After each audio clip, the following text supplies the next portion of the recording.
Everyone, welcome back to this channel. आज की इस वीडियो में मैं आपके साथ क्लास 2 के बच्चों के लिए इंग्लिश की वर्कशीट शेयर करने जा रही हूँ। अगर आपके बच्चे क्लास 2 में हैं तो बच्चों को स्टार्टिंग में क्या पढ़ाना चाहिए, किस तरह की वर्कशीट से उन्हें प्रैक्टिस कराना चाहिए, आज वही देखने जा रहे हैं। तो इस वीडियो को पूरा एंड तक देखिए। वीडियो आपको अच्छा लगे, हेल्पफुल लगे तो प्लीज वीडियो को लाइक करें। चैनल पे अगर आप नए हैं तो सब्सक्राइब करके वीडियो अदर पेरेंट्स के साथ शेयर जरूर करें। तो ये है पहला क्वेश्चन। यहाँ लिखा है circle the vowel and underline the consonant. यहाँ पर बच्चों को कुछ वर्ड्स दिए गए हैं, हर वर्ड्स में से बच्चों को वावल को आइडेंटिफाई करके सर्कल करना है और जो कॉन्सोनेंट्स है उसे अंडरलाइन करना है। तो बच्चों को वावल और कॉन्सोनेंट तो किंडरगार्टन से पढ़ाया जाता है, तो उसी की प्रैक्टिस सबसे पहले आप बच्चों को कराएं, क्योंकि यही चीज बच्चों को क्लास 2 में सबसे पहले समझाई जाती है। जैसे देखिए, पहला है पीपल। पीपल वर्ड में पी क्या है, कॉन्सोनेंट है, तो इसे हम अंडरलाइन कर देंगे।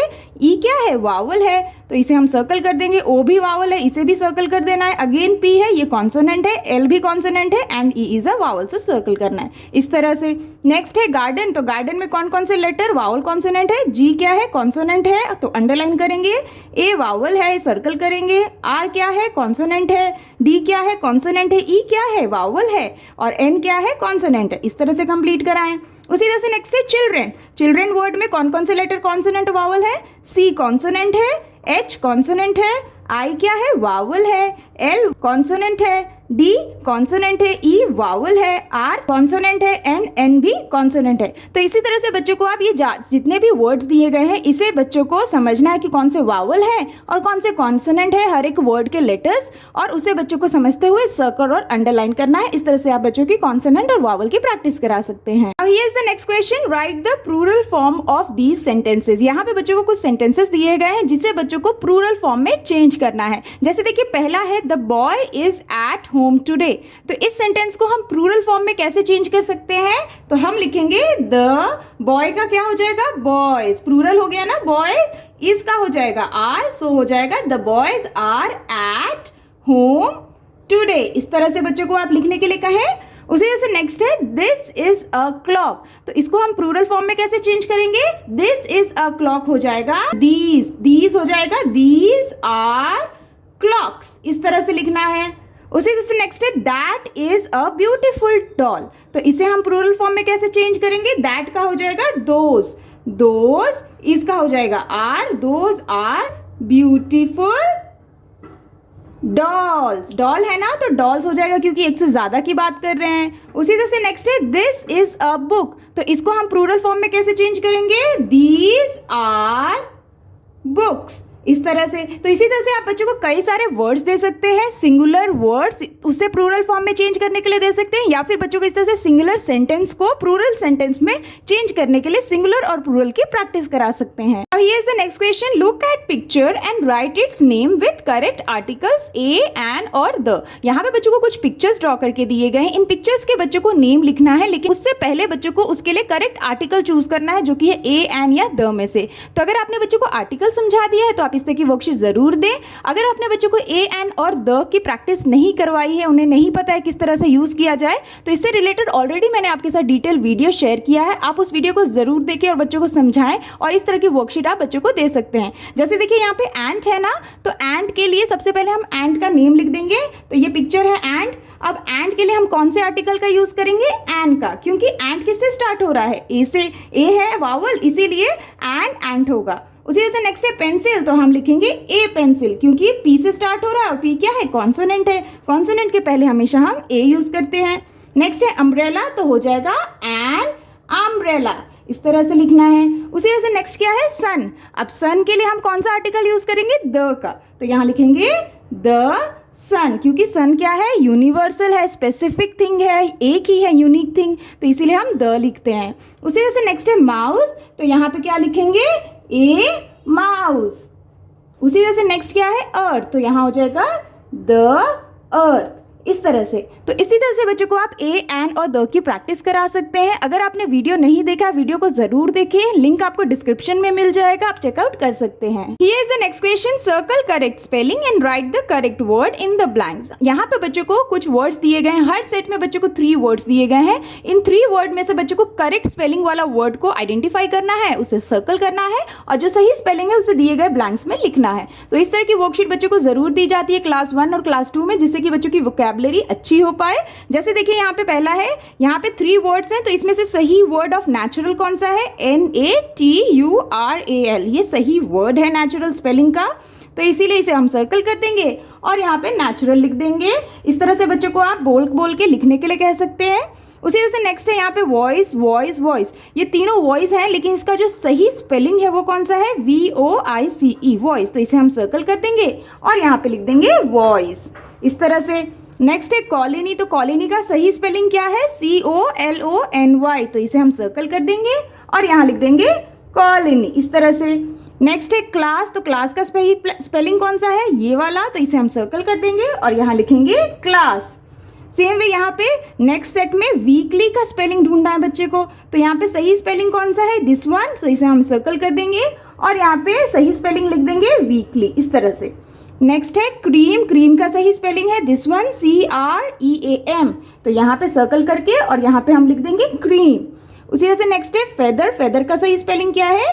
FEATHER, फेदर, तो इसे हम सर्कल करेंगे और यहाँ पे लिख देंगे फेदर। तो इस तरह से बच्चों की वोकैबुलरी इंप्रूव करने के लिए आप इस तरह की वर्कशीट दे सकते हैं, जिससे कि बच्चों की प्रैक्टिस भी हो पाए और बच्चे की वोकैबुलरी भी इंप्रूव हो पाए। Now here is the next question, match the proper noun to its correct common noun. यहाँ पे बच्चों को एक साइड में कुछ प्रॉपर नाउन्स दिए गए हैं और अदर साइड में बच्चों को कॉमन नाउन्स दिए गए हैं। बच्चों को प्रॉपर नाउन, जो करेक्ट प्रॉपर नाउन है, उसे करेक्ट कॉमन नाउन के साथ मैच करना है। तो अगर आपने बच्चों को नाउन्स में कॉमन नाउन और प्रॉपर नाउन क्या होता है ये नहीं समझाया है, तो इससे रिलेटेड मैंने आपके साथ डिटेल वीडियो शेयर किया है प्रैक्टिस वर्कशीट के साथ। अगर आपने नहीं देखा है तो आपको डिस्क्रिप्शन में लिंक मिल जाएगा, आप चेकआउट कर सकते हैं और फिर बच्चों को इस तरह की वर्कशीट दे सकते हैं। तो जैसे देखिए यहाँ पे अर्थ है, तो अर्थ क्या है? प्रॉपर नाउन है, तो इसका कॉमन नाउन क्या होगा? तो अर्थ क्या है? प्लैनेट है, तो प्लैनेट के साथ हम मैच कर देंगे। नेक्स्ट क्या है? यमुना, तो यमुना क्या है? रिवर का नाम है, यानी कि इसका कॉमन नाउन क्या हो जाएगा? रिवर, तो रिवर से मैच कर देंगे। नेक्स्ट है साइंस, अब साइंस क्या है? साइंस एक सब्जेक्ट का नेम है, तो ये हो गया प्रॉपर नाउन और इसका कॉमन नाउन हो गया सब्जेक्ट। नेक्स्ट है पोंगल, पोंगल का कॉमन नाउन क्या होगा? फेस्टिवल। नेक्स्ट है गांधी जी, गांधी जी कौन है? फ्रीडम फाइटर हैं, तो गांधी जी हो गया प्रॉपर नाउन, फ्रीडम फाइटर हो गया कॉमन नाउन। नेक्स्ट है जापान, जापान क्या है? कंट्री है, तो कंट्री के साथ मैच करेंगे। And same way Atlantic, Atlantic क्या है? ओशन, तो ओशन के साथ मैच कर देंगे। इस तरह से बच्चों को आप कॉमन नाउन और प्रॉपर नाउन की प्रैक्टिस करा सकते हैं। Here is the next question, arrange the words in alphabetical order. यहाँ पे बच्चों को कुछ सेट ऑफ वर्ड्स दिए गए हैं, हर सेट में बच्चों को 4 वर्ड्स दिए गए हैं। अब इन वर्ड्स को बच्चों को अल्फाबेटिकल ऑर्डर में अरेंज करना है। जैसे देखिए जो वर्ड्स हैं पहले सेट में वो है ट्रेन, शिप, याक और मैंगो। तो इन चारों में से सबसे पहले अल्फाबेटिकल वे में कौन सा लेटर आएगा ABC ऑर्डर में, उसे बच्चों को ध्यान में रखते हुए उस वर्ड को सबसे पहले लिखना है। जैसे देखिए ट्रेन, शिप, याक, मैंगो में मैंगो यानी कि ABC ऑर्डर में मैंगो यानी कि M सबसे पहले आएगा, इसीलिए हम यहाँ लिखेंगे मैंगो। उसके बाद N नहीं है, O नहीं है, PQR नहीं है, S से रिलेटेड एक वर्ड है जो कि है शिप, तो यहाँ लिख देंगे शिप। फिर T से रिलेटेड वर्ड है यानी कि ट्रेन, तो यहाँ लिखेंगे ट्रेन और लास्ट में लिखेंगे याक। तो इस तरह से आप बच्चों को समझाते हुए इस तरह से बच्चों को लिखने के लिए दें। उसी तरह से नेक्स्ट है केक, जीब्रा, बनाना, वेस। तो इसमें सबसे पहले हम क्या लिखेंगे?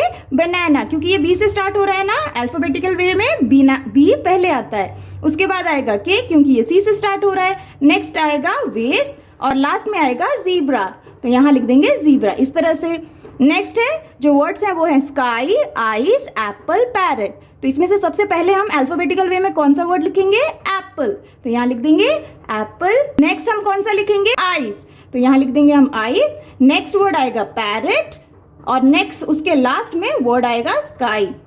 इस तरह से उसी तरह से नेक्स्ट है रोहित, सीता, गीता, हेमा। तो इसमें नेम्स है, तो इसमें से सबसे पहले अल्फाबेटिकल वे में कौन सा वर्ड आएगा? गीता। नेक्स्ट आएगा हेमा, नेक्स्ट हम लिखेंगे रोहित और लास्ट में आएगा सीता।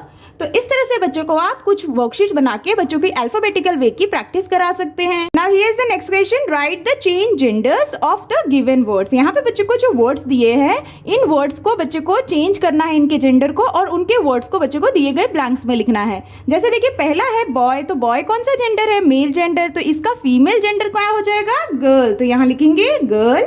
उसी से नेक्स्ट है टाइगर, टाइगर क्या है? अगेन मेल जेंडर है, तो टाइगर का फीमेल जेंडर क्या होगा? टाइग्रेस, तो यहाँ लिखेंगे टाइग्रेस। उसी से नेक्स्ट है ब्रदर, तो ब्रदर का फीमेल जेंडर क्या होगा? सिस्टर, तो यहाँ लिख देंगे सिस्टर। नेक्स्ट है किंग, किंग का फीमेल जेंडर क्या होगा? क्वीन, तो यहाँ लिखेंगे क्वीन। सेम वे नेक्स्ट है मैन, मैन का फीमेल जेंडर होगा woman. Same way prince, prince का फीमेल जेंडर होगा प्रिंसेस। इस तरह से काऊ क्या है? काऊ है फीमेल जेंडर, तो इसका मेल जेंडर क्या होगा? ऑक्स, तो यहाँ लिख देंगे ऑक्स। नेक्स्ट है फादर, फादर क्या है? मेल जेंडर है, तो इसका फीमेल जेंडर क्या होगा? मदर, तो यहाँ लिखेंगे मदर। तो इस तरह से आप बच्चों को जेंडर्स की प्रैक्टिस करा सकते हैं, जिसमें बच्चों को आप मेल टू फीमेल या फीमेल टू मेल की प्रैक्टिस कराते हुए इस तरह की वर्कशीट दे सकते हैं। Now here is the next question, circle the odd one out. यहाँ पे बच्चों को कुछ सेट ऑफ वर्ड्स दिए गए हैं, हर सेट में बच्चों को 4 वर्ड्स दिए गए हैं। इन चारों वर्ड्स में से बच्चों को एक ऐसा वर्ड है जो कि ऑड वन आउट है, यानी कि बाकी के 3 वर्ड से बच्चों को देखना है कि कौन सा वर्ड मैच नहीं करता है, कौन से उस फैमिली का नहीं है, उसे बच्चों को सर्कल करना है। जैसे देखिए पहले सेट में जो वर्ड्स हैं वो है कोबलर, टीचर, मैनसन, मंकी। तो इन चारों में से ऑड वन आउट कौन सा होगा? मंकी, तो इसे हम सर्कल कर देंगे। मंकी क्यों होगा? क्योंकि कोबलर, टीचर और मैनसन क्या है? कम्युनिटी हेल्पर्स हो गए, लेकिन मंकी एक एनिमल है तो ये अलग फैमिली का हो गया, इसीलिए हमें इसे सर्कल करना है। उसी तरह से नेक्स्ट है डॉल, बियर, रोबोट, टेडी। तो चारों में से ऑड वन आउट कौन सा होगा? बियर, बियर क्या है? एनिमल है, लेकिन डॉल, रोबोट और टेडी क्या है? थिंग्स है, यानी कि ये टॉयज के नेम हो गए, तो इसे हम सर्कल कर देंगे। जैसे नेक्स्ट है लैपटॉप, पीकॉक, टाइगर, लायन। तो इसमें से ऑड वन आउट क्या होगा? लैपटॉप, लैपटॉप क्या है? थिंग है, जबकि पीकॉक, टाइगर और लायन एनिमल्स हैं। उसी तरह से नेक्स्ट है किचन, वुल्फ, स्कूल, हॉस्पिटल। तो इन चारों में से ऑड वन आउट कौन सा होगा? वुल्फ, वुल्फ इसलिए क्योंकि ये एक एनिमल है, जबकि किचन, स्कूल और हॉस्पिटल प्लेस की कैटेगरी में आते हैं। उसी तरह से नेक्स्ट है सैम, रैम, हेतल, पेंगुइन। तो इसमें से ऑड वन आउट कौन सा होगा? पेंगुइन, क्योंकि पेंगुइन एक एनिमल है, जबकि ये पर्सन के नेम है। तो इस तरह से बच्चों को आप ऑड वन आउट की भी प्रैक्टिस करा सकते हैं। Now here is the next question, write the opposite words. Opposite words यहाँ पे बच्चों को दिए गए वर्ड्स के लिखने हैं। जैसे देखिए रिच, रिच का ऑपोजिट क्या होगा? पुअर, तो यहाँ लिख देंगे पुअर। सेम विथ क्रूअल, यानी कि धूर्त, तो क्रूअल का ऑपोजिट होता है काइंड, तो यहाँ लिख देंगे काइंड। उसी से नेक्स्ट है लाइक, लाइक का ऑपोजिट होता है डिसलाइक, तो यहाँ लिख देंगे dislike. Same way sweet, sweet का ऑपोजिट हो जाता है सावर। हैप्पी, हैप्पी का ऑपोजिट क्या होता है? सैड। नेक्स्ट है क्राई, क्राई का ऑपोजिट होता है लाफ, तो यहाँ लिख देंगे लाफ। नेक्स्ट है ऑनेस्ट, ऑनेस्ट का ऑपोजिट होता है डिसऑनेस्ट, तो यहाँ पे लिख देंगे डिसऑनेस्ट। सेम वे नेक्स्ट है डार्क, डार्क का ऑपोजिट हो जाता है लाइट। तो इस तरह से बच्चों को आप ऑपोजिट वर्ड्स इस तरह से दे सकते हैं और बच्चों की आसानी से ऑपोजिट वर्ड की भी प्रैक्टिस करा सकते हैं। That's all for today's videos friends. I hope कि आपके बच्चों के लिए ये क्लास 2 इंग्लिश वर्कशीट काफी हेल्पफुल रहा होगा आपके बच्चों के लिए। अगर वीडियो आपको अच्छा लगे, हेल्पफुल लगा हो तो प्लीज वीडियो को लाइक करें। चैनल पे अगर आप नए हैं तो सब्सक्राइब करना ना भूलें। मिलती हूँ आपसे नेक्स्ट वर्कशीट के साथ, तब तक के लिए take care and bye bye.